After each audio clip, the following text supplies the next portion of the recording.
Así que le preguntaría a D'Alessandro qué puede contarnos él sobre Nisman. ¿No es cierto? Debe tener bastante información. El Destape. El Destape Radio. Sin fin. Sin fin. El Destape sin fin. Y ayer el pleno de la oposición salió nuevamente a utilizar a Nisman como parte de su campaña. Ya lo habían hecho en enero de 2015, en la previa de una elección que yo, a esta altura del partido se puede decir, sin esa maniobra no sé si le hubiera ganado la derecha. Y lo volvieron a hacer desde entonces cada vez que no tenían argumentos para otra cosa. Y la verdad es que esta oposición difícilmente pueda encontrar argumentos para debatir en serio, lo hablábamos en el pase, se dedican a romper la vara porque cualquier comparación de datos objetivos termina dejándolos en desventaja. Y ni siquiera en el caso Nisman, un caso que ellos fueron montando, primero llevando al fiscal a tomar la posición que llevó y animándolo a hacer una denuncia que sabían que no podía sostener. Recordemos que se encontró luego, durante la investigación, un borrador de una resolución del fiscal que decía todo lo contrario que la que terminó presentando. Decía que Cristina no tenía nada que ver, que no se iban a levantar las alertas rojas.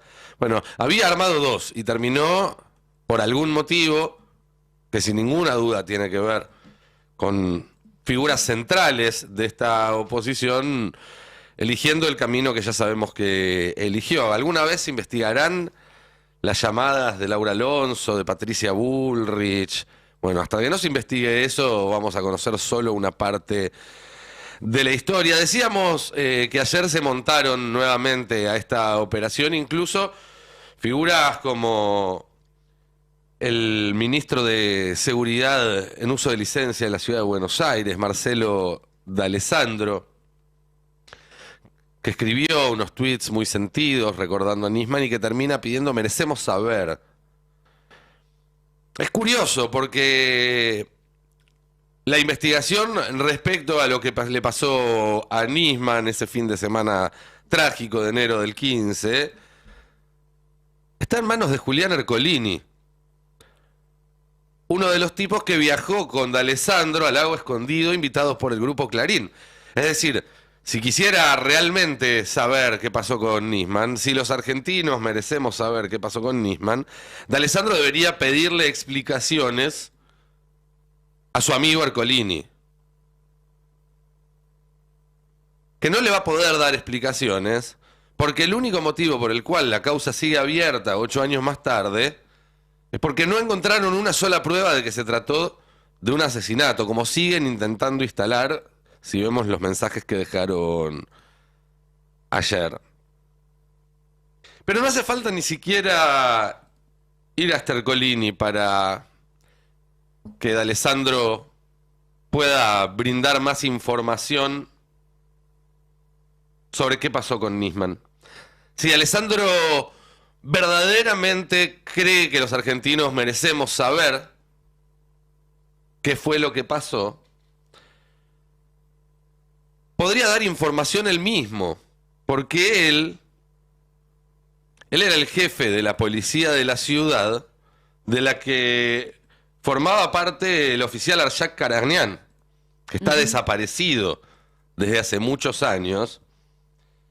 Y fíjense que decía hace un tiempo, en una nota que publicó Clarín, no Página 12, no El Destape, no C5N, no El Cohete a la Luna, Clarín, una entrevista a la madre de Arshak, donde ella dice: mi hijo sabía sobre el caso Nisman. Una nota donde cita un textual en el que la madre de Arshak, hace un año más o menos, dice: una de las últimas cosas que me contó es que un jefe le había pedido que mintiera con unos discos que contenían información del caso Nisman. Esto lo dice la madre de un policía de la ciudad que está desaparecido. Que está desaparecido, ¿qué significa? Que un día salió de la casa y no lo vieron más.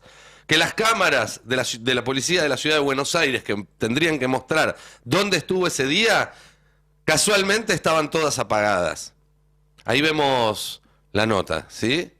Mi hijo sabía sobre el caso Nisman, habla la madre del policía desaparecido hace 3 años en Caballito. Esto lo subió Clarín, esa es la cuenta oficial de Clarín, ¿sí? No es un fake, no es nada. Así que le preguntaría a D'Alessandro qué puede contarnos él sobre Nisman, ¿no es cierto? Debe tener bastante información sobre Nisman que no nos quiere contar. ¿Y por qué todo esto no llegó a manos de Ercolini, de Tayano? ¿No se enteraron? ¿No lo vieron? ¿No leen Clarín? ¿No tomaron ninguna medida al respecto? No, no la tomaron.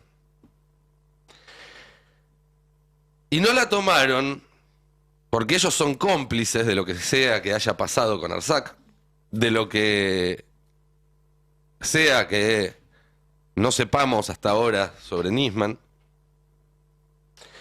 y de un sistema que sigue funcionando para garantizar impunidad, además de perseguir a otros.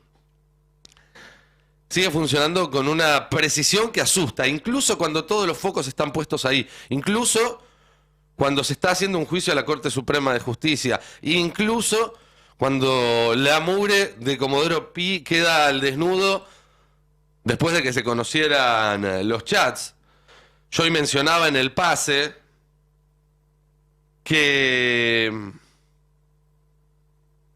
en la nota que publica hoy Carlos Pañi en La Nación, comenta al pasar que una de las denuncias, no aclara cuál fue, estoy tratando de averiguar cuál fue, que cayeron sobre Silvio Robles en las últimas semanas, la mano derecha de Rosati. Tiene varias, una que inició en Santiago del Estero, otra que inició el diputado Rodolfo Tailade. Bueno, esa causa se archivó. La archivó el juez Sebastián Ramos. Ya está, no se investiga más. Se acabó. Game over. Se finí. ¿Y por qué Sebastián Ramos cerró ese expediente? Y cito textual a Carlos Pañi. Lo hizo basándose en que el fiscal Carlos Stornelli se abstuvo de acusar al advertir que la denuncia se basaba en capturas subrepticias de una conversación privada. Es decir, que Stornelli dijo que no había que acusar a Robles porque la prueba de esa acusación venía de espionaje. Stornelli era parte de una banda cuyos miembros están presos por espionaje. ¿Sí? El falso abogado D'Alessio, preso por espionaje. El fiscal que lo ayudaba en esa banda, que traficaba información y que aparece en los chats con D'Alessandro, también traficando información ilegal de inteligencia. D'Alessandro le pedía fichas de personas y el fiscal, que por ser fiscal tiene acceso a esa base de datos, se la pasaba a D'Alessandro, que no debería tener acceso a esa base de datos. Preso también, por espionaje. Y las pruebas de que Stornelli era parte de esa banda están a la luz del día, pero ¿qué pasa? Stornelli, por ser fiscal, no pueden mandarlo preso y sigue siendo fiscal años más tarde. Pasaron 3 años de que salió todo a la luz y Stornelli sigue estando no solo libre, no solo sigue siendo fiscal, no solo sigue decidiendo sobre la libertad, los bienes y los derechos de los argentinos y de las argentinas, sino que se da el lujo de pedir que se archiven causas que investigan esa misma red de espionaje, esa misma red de medidas judiciales a pedido de sectores empresariales y de la oposición, y dice que esa causa no puede avanzarse porque la prueba sobre la cual se hizo la denuncia surgió de una operación de espionaje. Se nos ríen en la cara. Es un papelón esto. Es una tomada de pelo.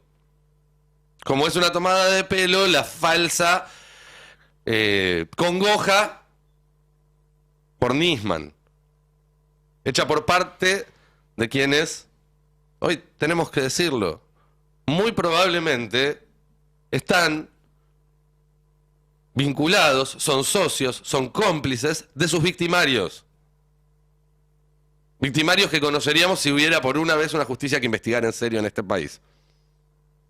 Y que no investigó el atentado a la AMIA, que no investigó la muerte de Nisman, Y que ahora tampoco está investigando, por supuesto, el intento de asesinato de Cristina Fernández de Kirchner, olvídense, porque ¿saben qué? Volverían a aparecer los mismos nombres, volverían a aparecer las mismas asociaciones ilícitas, las mismas bandas de espionaje que hoy se están disputando, porque lo que estamos viendo, Milman, D'Alessandro, los chats, las columnas de Pani, los mensajes en código que manda Macri en sus apariciones públicas, todo eso es una disputa entre bandas de inteligencia para ver quién se va a hacer cargo de la AFI cuando gane la derecha en octubre de este año. Se están repartiendo el postre antes de que llegue el primer plato.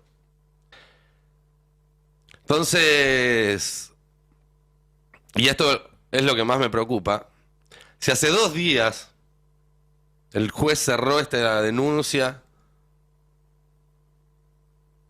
porque Stornelli le dijo que sí lo haga, nosotros nos tenemos que enterar ahora leyendo a Pañi, que es parte de eso.